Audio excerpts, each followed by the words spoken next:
Right, Phil Egan, I don't know if you can follow that, but welcome. It's nice to know that there's always the option there, Eoin. One is bigger than the other.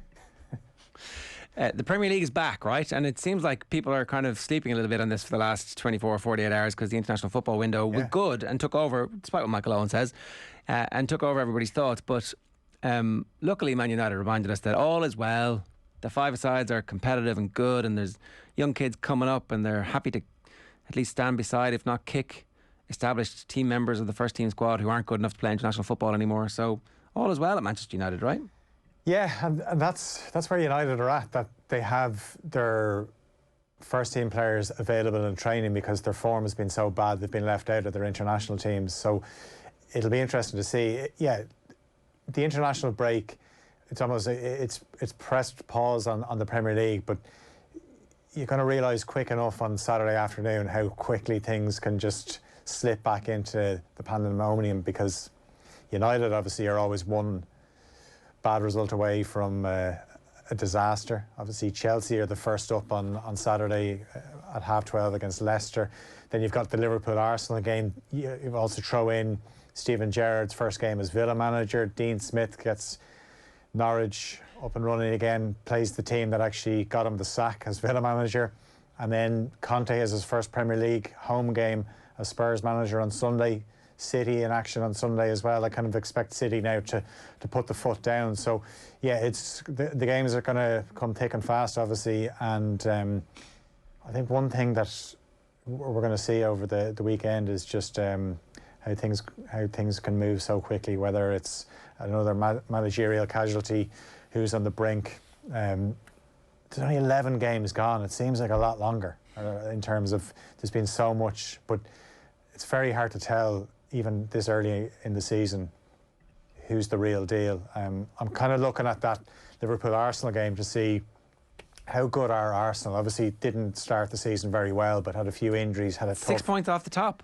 Yeah, and you know, not conceding goals. Aaron Ramsdale's been a revelation. A guy that was written off before he even signed for Arsenal. Yeah, it was a joke signing according to some people. 30 million for a guy that's not even going to be your first choice goalkeeper. Well, he's the first choice goalkeeper now. He's played for England.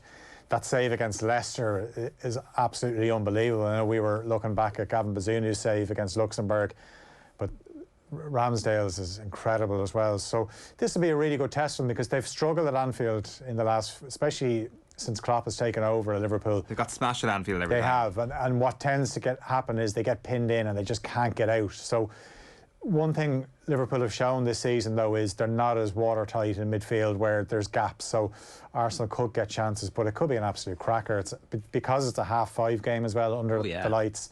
That'll certainly add to it, and Liverpool will be hurting because they lost to West Ham before the international break, so they need to bounce back as well. And they've a few injury doubts after the international break.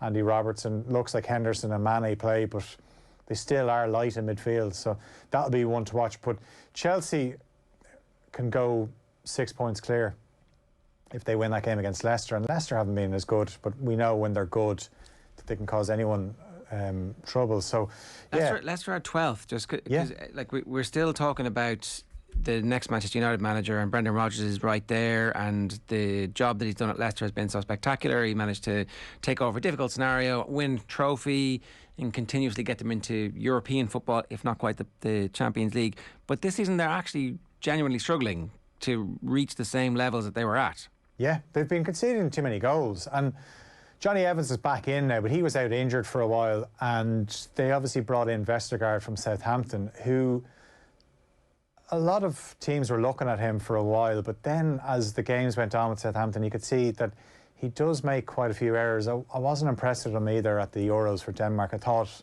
even thinking back to that semi-final against England, he was definitely the weak link in that Danish defence, and I think England targeted him. So he's actually been taken out of the team. Johnny Evans is back in, and they look a bit more solid. But saying that, they lost to Arsenal a few weeks ago. A game, as I said, Ramsdale doesn't save that, or doesn't save the follow-on. I know, look, he deserves the bit of luck for the follow-up because the first save was so unbelievable.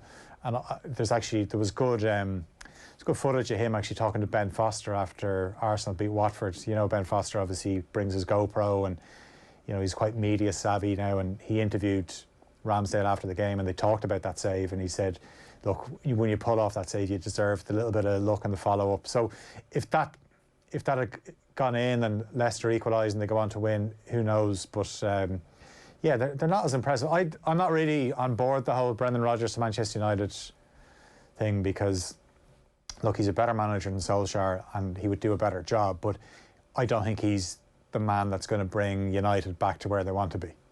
Why not? I just don't think he's at that level. Like, you're talking about the best managers in the Premier League. You're obviously mentioning Jurgen Klopp, Pep Guardiola.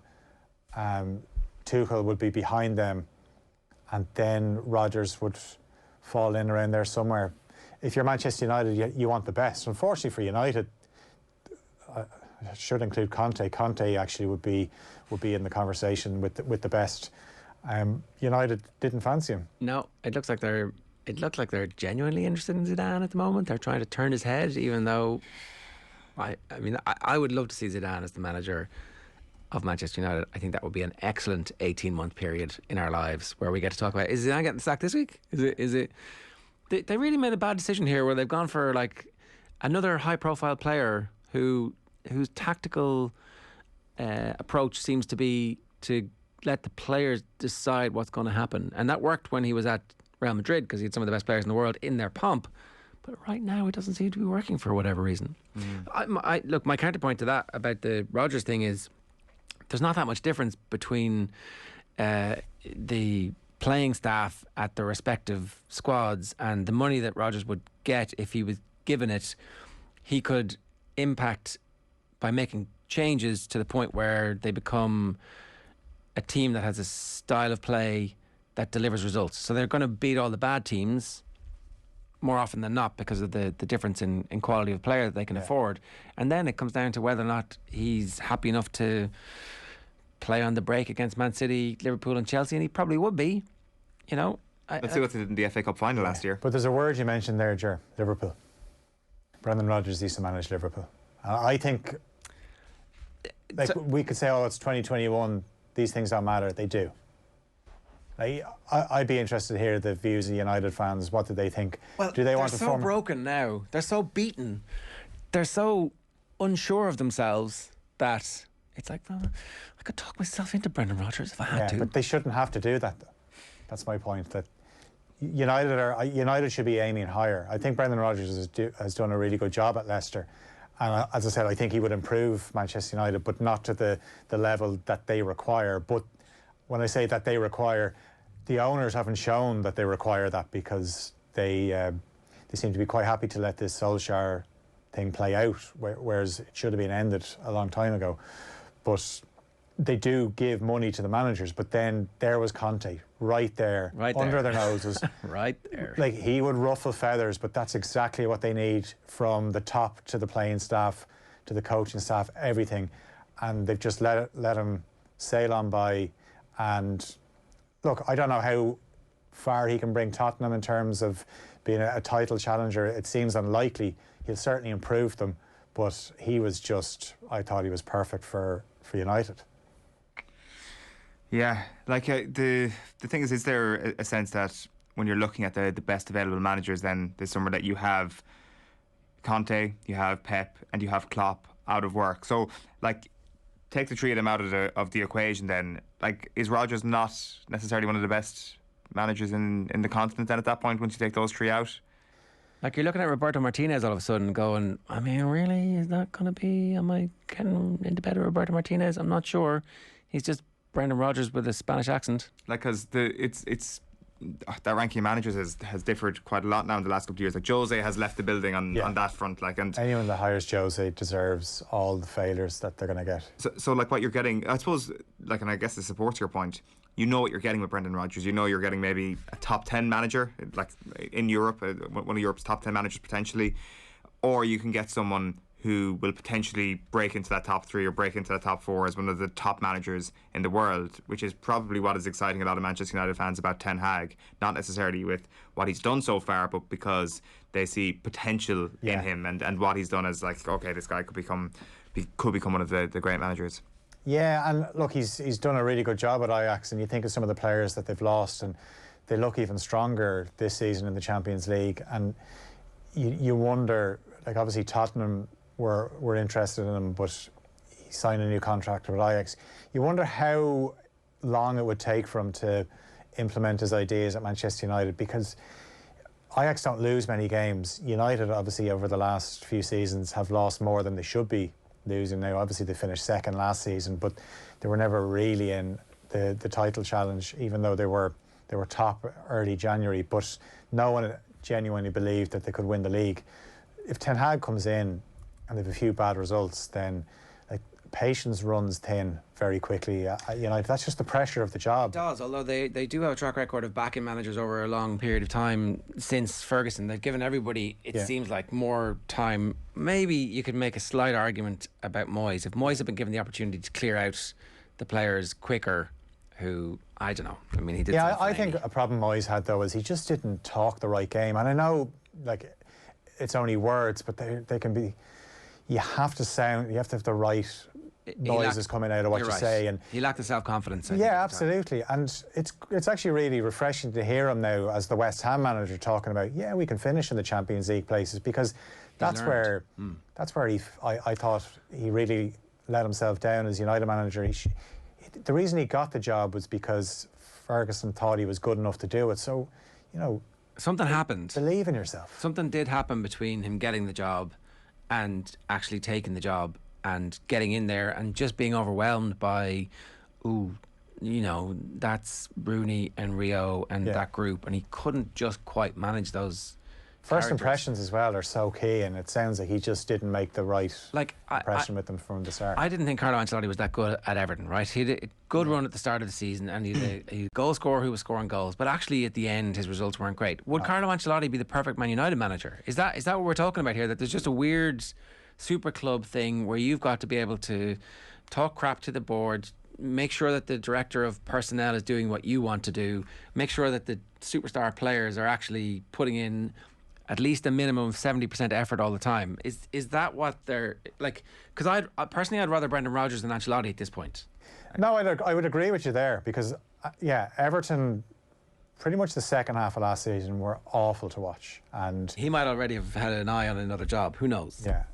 But I guess my point is, so if Ten Hag is going to be under too much pressure because we've yet to see what he does at a genuine super club, at least Brendan Rodgers knows the pressure of Liverpool. The candidate list is really, really small for these gigs, and that's probably why you end up with a figure like Solskjaer being this kind of compromise figure who's going to bring the fans together, who's going to help the commercial side of the business, who's going to do what the board tell him to do, who's going to pretty much acquiesce to the star players, and who will deliver you a top four and semi-final roughly, and that's enough. Are United looking at this in a sort of in a kind of a twee way, where they think the Manchester United manager should be a manager for life, where you've got Alex Ferguson who comes in and presides over the club for a long period of time? I wonder, was that part of the appeal of David Moyes, where they were like, this guy was at Everton for 11 years, whereas David Moyes was used to his long-term relationship, and then he couldn't handle the cut and thrust of the modern managerial relationship statuses, which is loose and fast and going in for 2 or 3 years and getting out of there, Conte style or even Pep Guardiola style. And I wonder if Manchester United are also attached to that a little bit, where they're like, no, Solskjaer's our guy for life until things get so bad. Those managers, that just doesn't exist anymore. You mentioned Guardiola. Guardiola and Klopp are seen as long-term managers at the moment, even though Klopp's only at Liverpool 6 years. But it seems like an eternity, because... It is, in football terms now. Absolutely. And, he's obviously got a few more years left in his contract at Liverpool. But it's very hard to get the It's top impossible. manager. It is impossible, because it's such a weird combination of skills that you need. Yeah. I find it hard to picture Brendan Rodgers in the dugout at Old Trafford. Well, maybe in the home dugout. We could be months away from it now at this stage, or less. United are going to win away to Watford on Saturday, and everything will be grand again. Cavani's already issued the rally cry this week, saying, you got to have a bit of faith and we'll turn it around. And Watford is a nice game. United's best performances tend to be away from home. Yeah, that's perfect for them. It's good for them to get out of Old Trafford. As we know, they were happy at their five-a-side this week, and there's loads of young kids coming through who are superstars in the making. All as well. I don't know what we're even talking about this for. Very quickly, we're totally out of time. But Eddie Howe, success or failure? What is success? Success this season is keeping them up. Is he going to do that? I think he probably will. I think Brentford's a nice game for them as well. Brentford have kind of gone off the boil a little bit. Raya, the goalkeeper's been injured and they've lost a few games. Now, they're going to have to work hard to win games, Brentford. They will always give you a good test with the front two that they have and their direct style. But I think St James's Park will be a happier place now that they have a manager. They seem to have a plan for what they're doing this season.